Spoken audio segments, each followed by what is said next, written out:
لله رب العالمين والصلاة والسلام على أشرف الأنبياء والمرسلين وعلى آله وأصحابه أجمعين وعلى من تبعهم بإحسان إلى يوم الدين. أما بعد، أعوذ بالله من الشيطان الرجيم. بسم الله الرحمن الرحيم. قل أعوذ برب الفلق من شر ما خلق ومن شر غاسق إذا وقب ومن شر النفاثات في العقد ومن شر حاسد إذا حسد. بسم الله الرحمن الرحيم. قل أعوذ برب الناس ملك الناس إله الناس من شر الوسواس الخناس الذي يوسوس في صدور الناس من الجنة والناس. کون سے سورہ پڑھیں ہم؟ سورہ کا نام بتائیں گے؟ بارک اللہ فیکم. اور ایک سورہ سورۃ الناس. یہ دو سورے.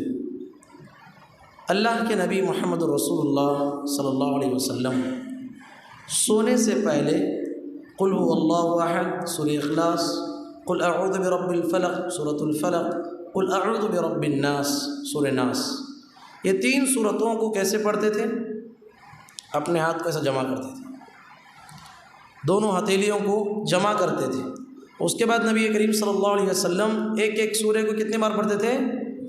3 بار پڑھتے تھے. اور اس میں جو ہے پھونک مارتے تھے، پھونکتے تھے. اس میں پھونکنے میں جو ہے اللہ کے نبی صلی اللہ علیہ وسلم پھونک کے اور اپنے بدن پہ جہاں تک ہاتھ جاتا اللہ کے نبی صلی اللہ علیہ وسلم اپنے پورے بدن پر پھیرا کرتے تھے. سونے سے پہلے اللہ کے نبی محمد صلی اللہ علیہ وسلم یہ 3 سورتوں کو کتنے بار پڑھتے تھے؟ 3 بار پڑھتے تھے. اور دونوں ہتھیلیوں کو جمع کر کے اس میں پھونک مارتے تھے، جس میں تھوڑے تھوڑے جو ہے آپ کے تھوک کے چھینٹے بھی گرے ہوں. اس کے بعد اللہ کے نبی صلی اللہ علیہ وسلم اپنے سر سے اسٹارٹ کرتے اور اپنے بدن میں جہاں تک ہاتھ جاتا اللہ کے نبی صلی اللہ علیہ وسلم اپنے بدن پر پھیرتے تھے. کیوں ایسا؟ یہ 2 صورتیں جس کی بڑی فضیلت آئی ہوئی ہے کتب احادیث میں، بہت ساری روایتیں ہیں. دیکھیے مدینے میں شأن نزول کے بارے میں آتا ہے، مدینے میں مسلمانوں کے ساتھ کون تھے؟ مکے میں مشرکین تھے، مدینے میں کون تھے؟ مسلمانوں کے اپوزٹ میں کون تھے؟ یہودی تھے. اب یہودی بدترین قوم تھی، رہ رہ کر جو ہے شرارت کرتے تھے. نبی کریم صلی اللہ علیہ وسلم کے اوپر جو ہے ایک مرتبہ چکی کا پارٹ گرانے کی کوشش کی تھی ان ظالموں نے. رہ رہ کر شرارت کرتے تھے، بڑی بڑی شرارتیں کرتے تھے. اللہ کے نبی صلی اللہ علیہ وسلم کو ایک مرتبہ جب بھی آتے گھر میں سلام کیسے کرتے معلوم؟ السلام علیکم. کیا بولتے؟ السلام علیکم. کیا معنی ہے اس کا؟ لام جو درمیان میں ہے اس کو اگر سائلنٹ کریں گے السلام علیکم مطلب تم مر جاؤ. اللہ آ کے بددعا دیتے تھے. کیا بولتے تھے؟ السلام علیکم. سلام طریقے سے کرنا ہے. کتنے لوگ ہیں بے ڈھنگے طور پر سلام کرتے ہیں. سلام بھائی، السلام علیکم. طریقہ نہیں ہے یہ. کیسے سلام کرنے کے؟ اللہ کے نبی محمد رسول اللہ صلی اللہ علیہ وسلم بیٹھے ہوئے تھے. ایک شخص مجلس میں داخل ہوا، کہا السلام علیکم. نبی کریم صلی اللہ علیہ وسلم نے جواب دیا وعلیکم السلام. کہا کہ اسے 10 نیکیاں ملی. کتنی نیکیاں ملی؟ 10 نیکیاں ملی. پھر تھوڑی دیر میں ایک صحابی آئے، السلام علیکم ورحمۃ اللہ. نبی کریم صلی اللہ علیہ وسلم نے جواب دیا ان کا وعلیکم السلام ورحمۃ اللہ. کہا کہ اس آدمی کو کتنی نیکیاں ملی؟ 20 نیکیاں ملی. اور تھوڑی دیر کے بعد ایک اور صحابی آئے، آگے اس طرح سلام کیا السلام علیکم ورحمۃ اللہ وبرکاتہ. نبی کریم صلی اللہ علیہ وسلم جواب دیتے ہوئے فرمایا وعلیکم السلام ورحمۃ اللہ وبرکاتہ. نبی صلی اللہ علیہ وسلم نے پھر فرمایا اس صحابی کو کتنی نیکیاں ملی؟ 30 نیکیاں ملی. تو مطلب کیا؟ مکمل سلام کتنا ہے؟ السلام علیکم ورحمۃ اللہ وبرکاتہ. جواب میں کیا بولنا ہے؟ وعلیکم السلام ورحمۃ اللہ وبرکاتہ. اس سے بڑھ کے نہیں ہے، یہاں تک حدیث میں بتایا گیا ہے. عمل کریں گے انشاءاللہ. اس انداز سے سلام کرنا ہے. اگر آپ سلام کرتے ہوئے اس انداز کو اپنائیں گے السلام علیکم تو گویا کہ تمہیں سامنے والے کو بددعا دے رہے ہیں. تو یہ شرارت کرنے والی قوم محمد صلی اللہ علیہ وسلم پہ آتی اور کہتی السلام علیکم یا محمد، نعوذ باللہ تم پہ موت واقع ہو جائے۔ وہاں پر جو ہے آپ کی بیوی عائشہ رضی اللہ تعالیٰ عنہ اندر سے آواز سنتی تو فوراً چیخ کے کہا وعلیک السلام واللعنہ، کہا کہ تمہارے لیے بربادی ہے، تم مر جاؤ اور تمہارے اوپر لعنت ہے۔ نبی صلی اللہ علیہ وسلم نے کہا عائشہ تھوڑا غصے کو کم کرو۔ کہا اللہ کے نبی سنتے نہیں آپ، یہ ظالم لوگ آگے کیسے سلام کرتے ہیں؟ نبی کریم صلی اللہ علیہ وسلم نے کہا عائشہ تم نے غور نہیں کیا، جب ان لوگوں نے السلام علیکم کہا تو میں نے ان کے جواب میں کیا کہا؟ وعلیک کہا۔ کیا کہا؟ وعلیک، مطلب یہ ہے جو تم مجھے بول رہے ہو وہ تو نہیں لگے گی، لیکن جو میں بول رہا ہوں تمہیں ہو جائے گا، وہی بددعا تمہارے لیے ہو جائے۔ اللہ اکبر۔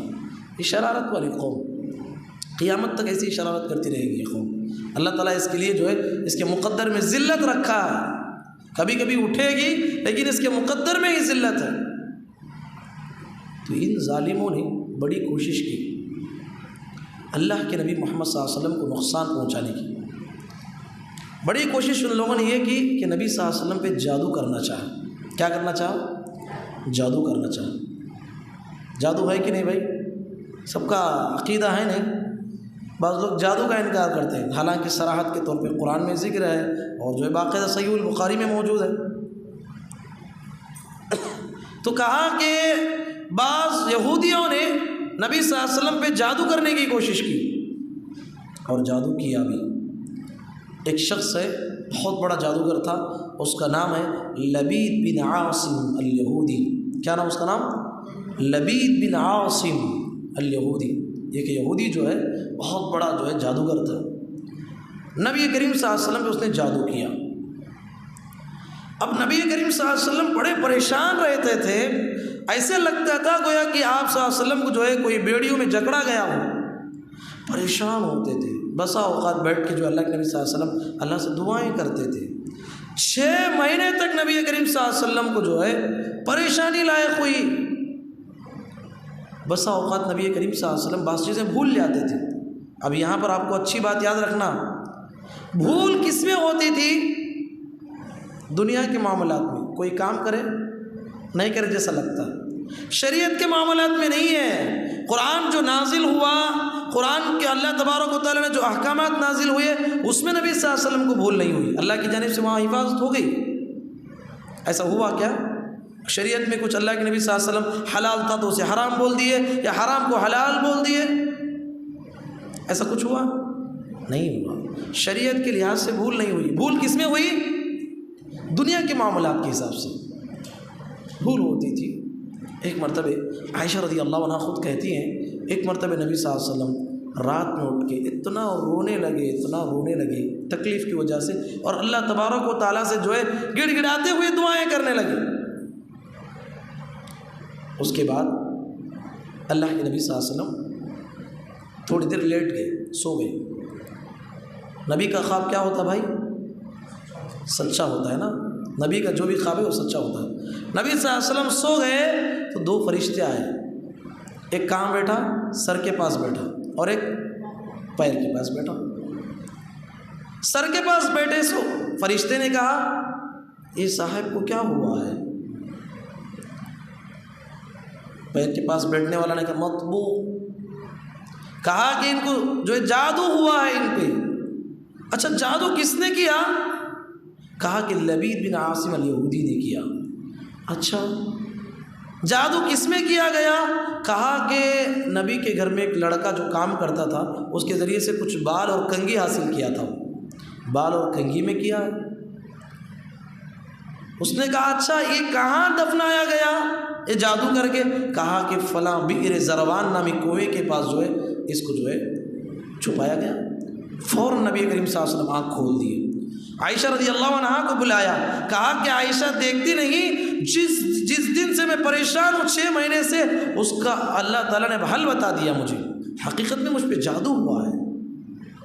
صبح ہوئی، نبی کریم صلی اللہ علیہ وسلم نے علی بن ابی طالب رضی اللہ عنہ، زبیر بن عوام رضی اللہ عنہ اور بہت سارے دیگر صحابہ کو بلایا، کہا کہ جاؤ اس جگہ پہ جاؤ اور وہاں جو ہے ساری چیزیں ہیں اٹھا کے لانا۔ صحابہ کہتے ہیں جادو اتنا خطرناک کیا تھا اس نے کہ اس کنویں کے پاس گئے تو اس کنویں کا پانی جو نارمل پانی ہوتا ہے گویا کہ اس میں مہندی ملا دی گئی ہو یا مہندی میں پانی ملا دیا گیا ہو، پورا پانی کا کلر ہی بدل گیا ہوا تھا جو جادو کے اثر کی وجہ سے۔ اور دوسری بات صحابہ کہتے ہیں اس کنویں میں جو ہے اثر کی وجہ سے کچھ درخت تھے، لفظ یہ آیا ہے کأنہ رؤوس الشیاطین، گویا کہ شیطانوں کے سر کی طرح جو ہے اس میں درخت اٹھے ہوئے تھے۔ صحابہ جو ہے اندر داخل ہوئے اور بڑی کوششوں کے بعد نکالا گیا، اس میں کچھ موم کا پتلا نکلا، کچھ بال نکلے، کنگھی نکلی، نبی کریم صلی اللہ علیہ وسلم کی خدمت میں لائے۔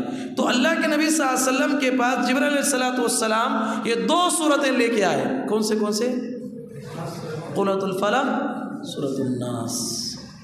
سورۃ الفلق میں کتنی آیتیں ہیں؟ آصف اکیلے بولنا، دوسرے بولنا نہیں، گنتی دیں۔ ایمن ادھر دیکھتے، ادھر دیکھتے نہیں، کتنے ہیں؟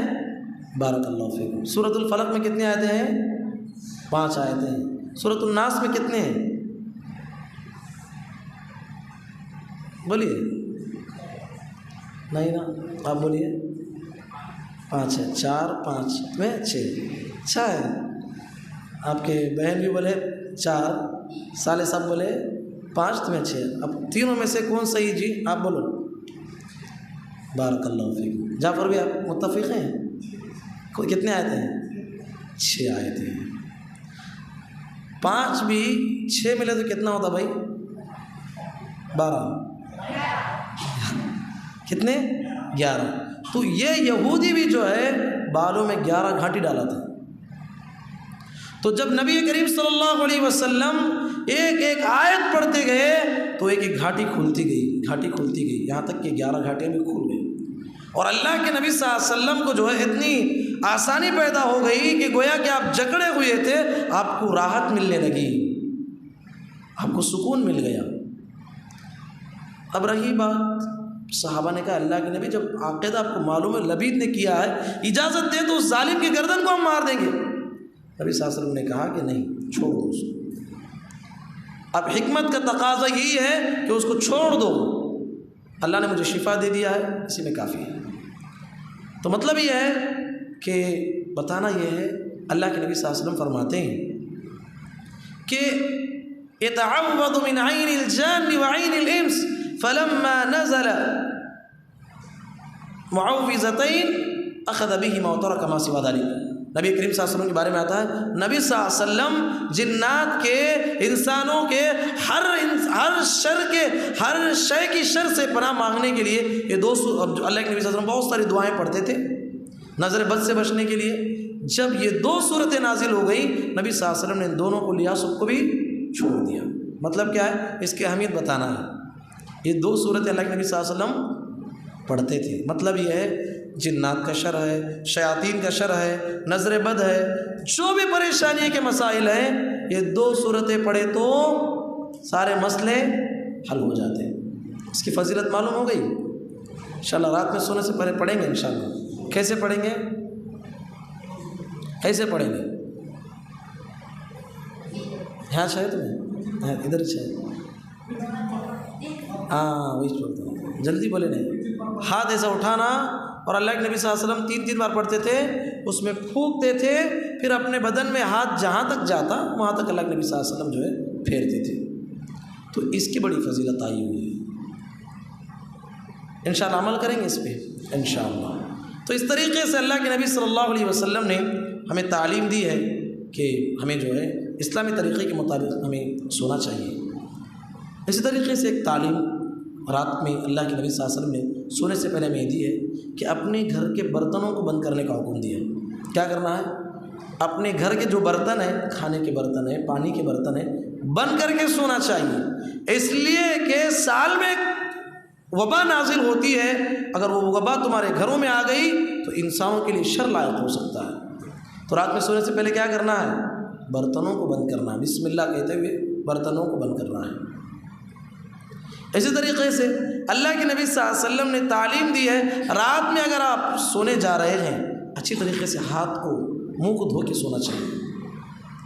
ایسا نہیں کہ آپ جو ہے گوشت کھائیں کوئی اور چیز کھائیں ہاتھ دھوئے بغیر سو گئے. اب رات میں کوئی بھی جو ہے بلی ہے کوئی اور بھی جانور جو ہے آپ کے ہاتھ کو قطر لیا. اللہ کے نبی صلی اللہ علیہ وسلم نے فرمایا فلا یلومن الا نفسہ. اسلام کو برا بھلا مت بولے، وہ اپنے آپ کو برا بھلا کہے. کیوں؟ کیا غلطی کی اس نے؟ رات میں کھایا تو صحیح لیکن ہاتھ دھوئے بغیر سو گیا، جس سے اس کو نقصان ہو سکتا ہے. سبحان اللہ. ہماری شریعت کتنی پیاری ہے بھائی، کتنی چھوٹی چھوٹی چیزیں ہمیں سکھائی جا رہی ہے.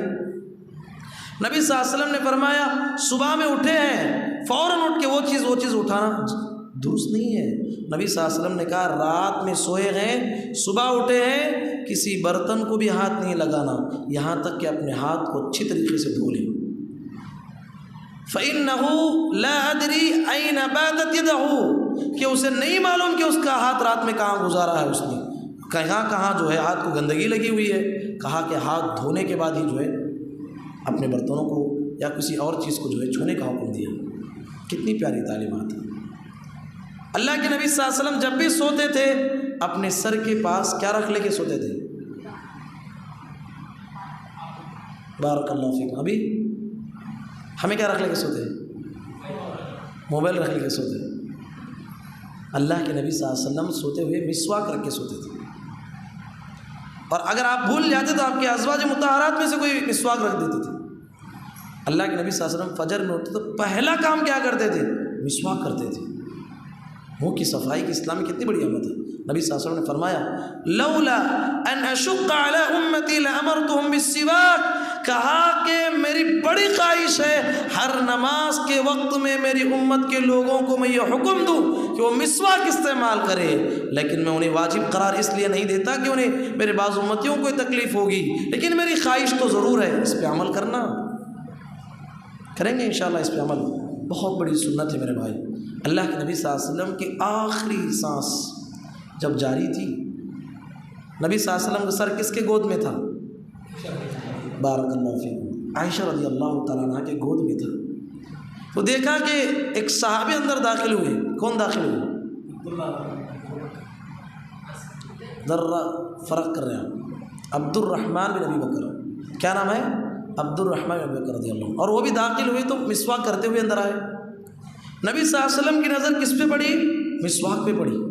عائشہ رضی اللہ عنہ سمجھ گئی کہ اب بات کرنے کے عالم میں تو نہیں ہے، کیا اللہ کے نبی آپ مسواک کرنا چاہتے ہیں؟ کہا کہ آنکھوں کی اشارے سے ہاں مجھے مسواک چاہیے.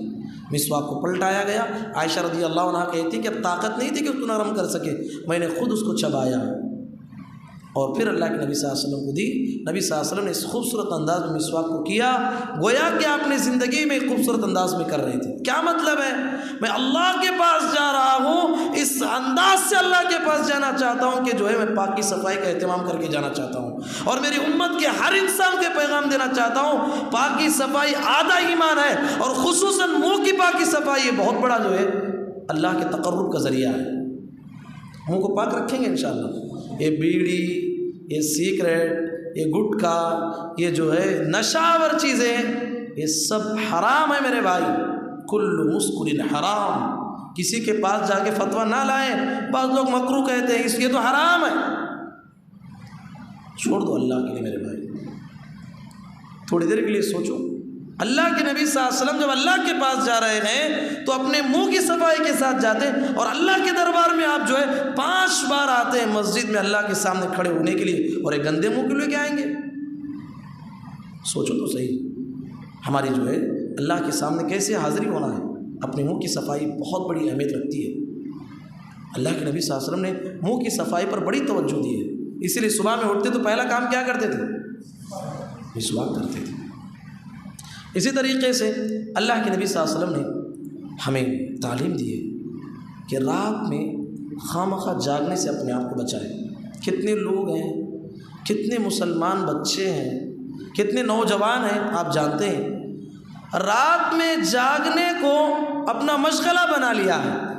سوتے کب بھائی تمہیں؟ میری رات تو ہوتی ہے 2 بجے. کیا کرتے تمہیں؟